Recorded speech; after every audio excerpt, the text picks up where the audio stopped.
मित्रांनो, तुम्हाला दुसरे छत्रपती संभाजी महाराज माहित आहेत का? दुसरे छत्रपती संभाजी महाराज यांचं समाधीस्थळ तुम्ही कधी बघितलंय का? तर मी तुम्हाला त्या छत्रपती संभाजी महाराजांबद्दल सांगतो.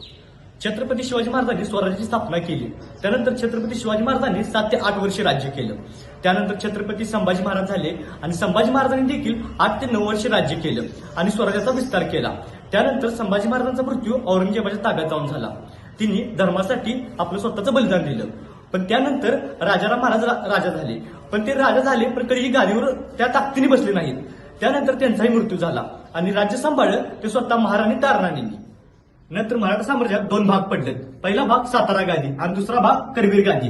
करवीर गादीवर ताराराणींच्या पुत्राने जवळपास 14 वर्षे राज्य केलं. त्यानंतर त्यांचाही मृत्यू झाला आणि त्यांच्या मृत्यूनंतर दुसऱ्या संभाजी महाराजांनी जवळपास 46 वर्ष राज्य केलं. 46 वर्ष एक हाती सत्ता संभाजी महाराजांनी सांभाळली. छत्रपती संभाजी महाराजांच्या ताब्यात जवळपास 10 सुबे आणि 46 किल्ले होते. संभाजी महाराजांनी वडगाववर स्वारी करताना जवळपास त्यांचे 10 ते 12 दिवस त्यात गेले. त्यामुळे त्यांची अचानक प्रकृती बिघडली आणि प्रकृती बिघडल्यानंतर टोकच्या माळावर त्यांचा मृत्यू झाला. त्यानंतर संभाजी महाराजांच्या पत्नी जिजाबाई यांनी एक मंदिर बांधले, म्हणजे ते छत्रपती संभाजी महाराजांचे समाधीस्थळ.